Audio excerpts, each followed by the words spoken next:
Hello friends, मैं हूं आपका दोस्त प्रभाकर। आज हम डिस्कस करेंगे 15 अगस्त 2021 से रिलेटेड इंपॉर्टेंट करंट अफेयर्स। दोस्तों, आपको इस लेक्चर को ध्यान से सुनना है क्योंकि इसके अंत में आपसे कुछ क्वेश्चन पूछे जाएंगे जिनके आंसर आपको कमेंट बॉक्स में देना है।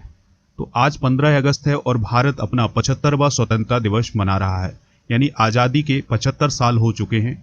तो इस अवसर पर आपके लिए कुछ लाइनें हैं, तो ध्यान से सुनिएगा।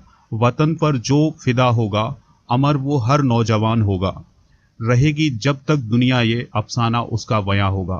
दोस्तों, हमारा हर एक काम अपने वतन के लिए होना चाहिए, और अगर हम अपने वतन पर फिदा हो जाएंगे तो हमारा नाम भी अमर हो जाएगा। तो अपना नाम अगर अपन को अमर करना है तो उसके लिए हमें अपने वतन पर फिदा होना होगा, यानी हर एक वर्क अपने वतन के लिए करना होगा।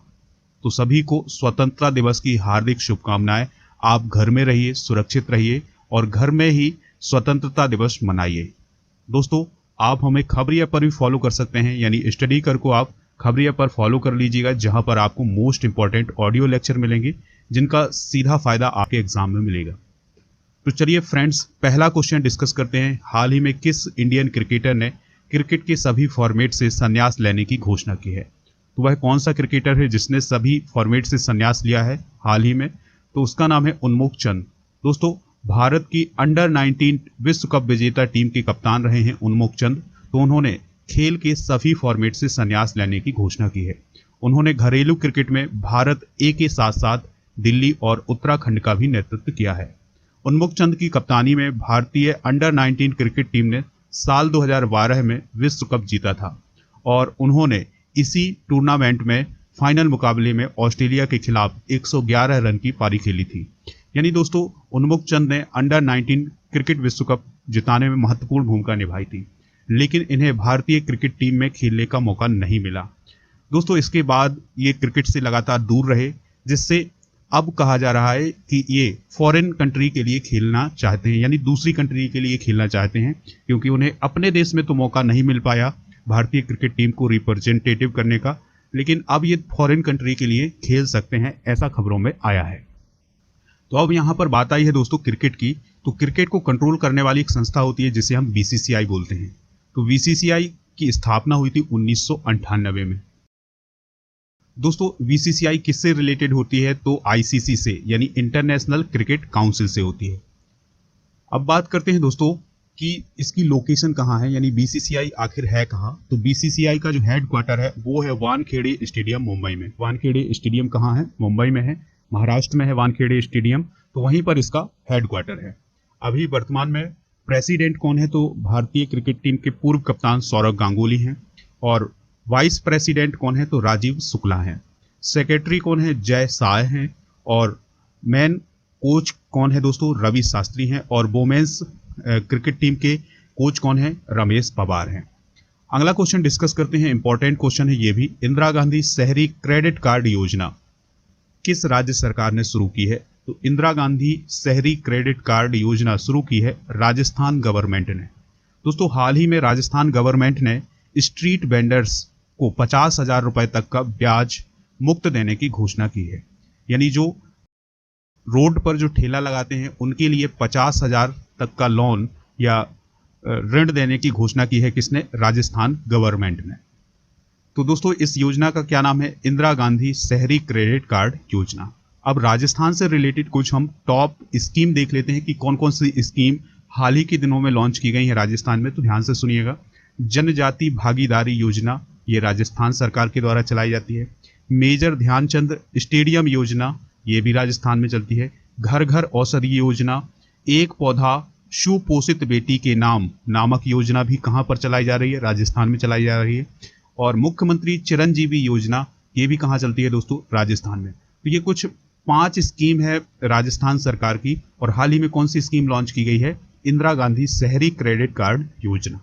अब यहाँ पर बात आई है राजस्थान की। तो राजस्थान के बारे में भी जानना है हमें। राजस्थान के गवर्नर कौन है?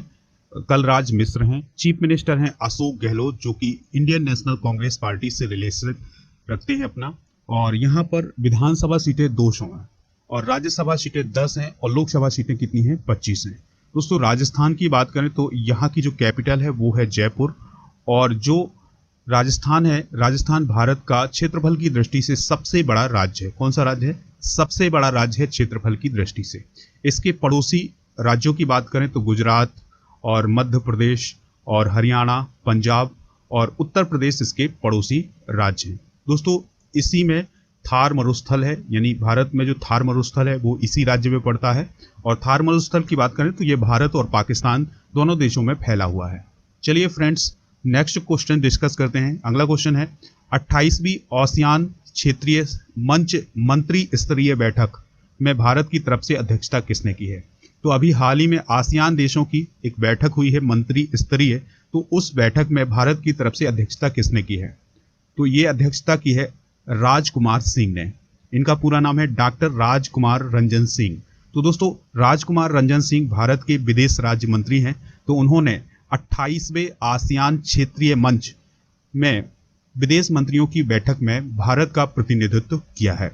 राजकुमार रंजन सिंह ने हिंद प्रशांत, आतंकवाद के खतरे, समुद्री क्षेत्र में UNCLOS के महत्व को और साइबर सुरक्षा को महत्व दिया है, यानी इन मुद्दों पर उन्होंने बात की है आसियान समिट में। दोस्तों ब्रुनेई की अध्यक्षता में इस बैठक का आयोजन किया गया था, यानी इस बैठक का जो अध्यक्ष था वो था ब्रुनेई। आसियान की बात कर लेते हैं तो आसियान का फुल फॉर्म होता है association of south east Asian Nations, यानी आसियान दक्षिण पूर्व एशियाई राष्ट्रों का एक संगठन है। आसियान की स्थापना पूछी जाती है आपके एग्जाम में, तो आसियान की स्थापना हुई थी 8 अगस्त 1967 को। इसका हेडक्वार्टर है जकार्ता, इंडोनेशिया में। अध्यक्ष कौन है? ली सिन लुंग। महासचिव कौन है? जिम जोक हुई। इसके कितने देश सदस्य हैं? तो 10 देश हैं। दोस्तों कौन कौन से देश हैं शामिल इसमें? तो ध्यान से सुनना है आपको। Brunei, Cambodia, Indonesia, Laos, Malaysia, Myanmar, Philippines, Singapore, Thailand और वियतनाम, ये देश शामिल हैं आसियान देशों में। दोस्तों इसका मोटो क्या है? तो एक दृष्टि, एक पहचान और एक समुदाय आसियान देशों का मोटो है। अगला क्वेश्चन डिस्कस करते हैं। शहरी क्षेत्र में वन संसाधन अधिकारों को मान्यता देने वाला देश का पहला राज्य कौन सा है? तो देश का पहला राज्य कौन सा है जिसने वन संसाधन अधिकारों को मान्यता दी है शहरी क्षेत्रों में? तो वह राज्य है छत्तीसगढ़। दोस्तों छत्तीसगढ़ शहरी क्षेत्रों में सामुदायिक वन संसाधन अधिकारों को मान्यता देने वाला पहला राज्य बन गया है। राज्य सरकार ने 4.127 हेक्टेयर से अधिक वनों के धमतरी जिले के निवासियों के अधिकारों को मान्यता दी है। यानी दोस्तों जो शहर के आसपास के जो वन संसाधन है उन पर उन्हीं लोगों का अधिकार दिया गया है, यानी उन वनों पर अधिकार उन्हीं लोगों का है। तो इस प्रकार का काम करने वाला छत्तीसगढ़ पहला राज्य बन गया है। दोस्तों वर्तमान में भारत में पहला काम कौन सा हुआ है या पहली बार कौन सी चीजें हुई हैं, तो उनको अभी हम डिस्कस कर लेते हैं। तो भारत का पहला उच्च न्यायालय कौन सा है जिसमें अदालती कार्रवाई की लाइव स्ट्रीमिंग होगी? तो वह कौन सा हाई कोर्ट है दोस्तों? Gujarat high court. यानी गुजरात हाई कोर्ट में जो भी कार्रवाई की जाएगी उसकी लाइव स्ट्रीमिंग होगी, यानी उसको लाइव दिखाया जाएगा। दूसरा है दोस्तों, देश के पहले ग्रैंड ATM का उद्घाटन कहाँ किया गया है? यानी ATM जैसी सुविधा दी जाएगी अनाज को प्राप्त करने के लिए। तो ये सुविधा शुरू की गई है गुरुग्राम हरियाणा में। यानी देश का पहला ग्रैंड ATM कहाँ बनाया गया है? गुरुग्राम हरियाणा में। भारत की पहली पॉड टैक्सी कहाँ चलेगी? तो दोस्तों पॉड टैक्सी चलेगी नोएडा में। कौन सी कंपनी भारत का पहला ग्रीन हाइड्रोजन संयंत्र बनाएगी? तो कौन सी बनाएगी दोस्तों? Indian oil corporation. और कहाँ बनाएगी? मथुरा में।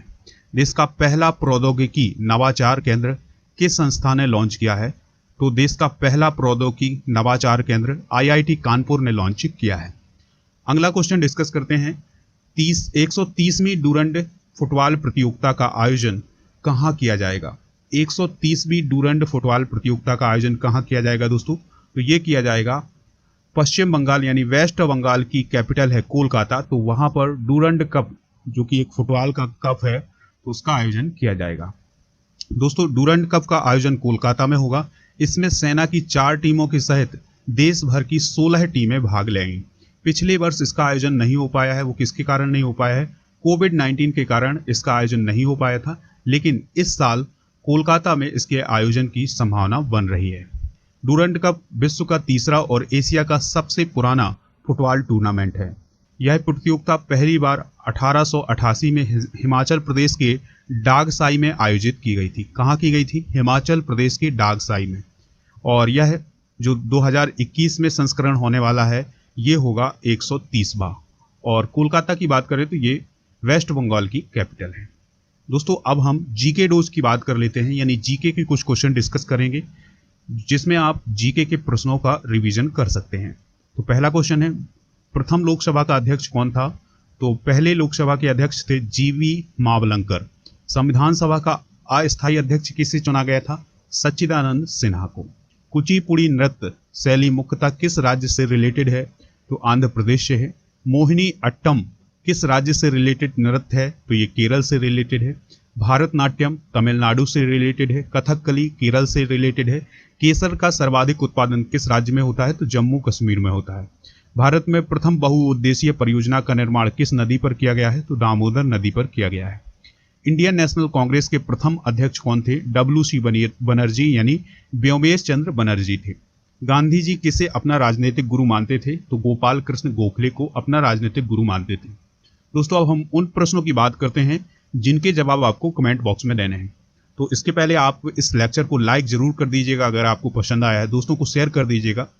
तो पहला क्वेश्चन है, राजस्थान के मुख्यमंत्री यानी चीफ मिनिस्टर कौन है? दूसरा क्वेश्चन है, डूरंड कप का आयोजन किस शहर में होगा? तीसरा क्वेश्चन है, भारत का पहला उच्च न्यायालय कौन सा है जिसमें अदालती कार्रवाई की लाइव स्ट्रीमिंग होगी? आसियान का हेडक्वार्टर कहाँ है? और अगला क्वेश्चन है, भारत के विदेश राज्य मंत्री वर्तमान में कौन है? तो इन प्रश्नों के जवाब देने हैं कमेंट बॉक्स में। दोस्तों चलने से पहले आपको बता दें कि आप अनअकैडमी पर राजा गुप्ता को फॉलो कर लीजिएगा, जहां पर आपको राजा गुप्ता की स्पेशल क्लासेस मिलेंगी। और अगर आप उनके माध्यम से कोई भी कोर्स खरीदना चाहते हैं तो उसके लिए एक रेफरल कोड यूज करना होगा, और वो रेफरल कोड होगा राजा नंबर 1। इसके अलावा आप हमारे टेलीग्राम चैनल को भी ज्वाइन कर सकते हैं, जहां पर 1 लाख से अधिक बच्चे जुड़े हुए हैं। वहां पर आपको PDF मिल जाएंगी, क्विज मिल जाएंगे और इसके अलावा टेस्ट भी मिल जाएंगे। तो दोस्तों अगर आपको ये लेक्चर पसंद आया है तो लाइक कर दीजिएगा, शेयर कर दीजिएगा दोस्तों को, जिससे स्टडी कर को सपोर्ट मिलेगा। तो चलिए दोस्तों चलते हैं, मिलते हैं नेक्स्ट लेक्चर में। जय हिंद।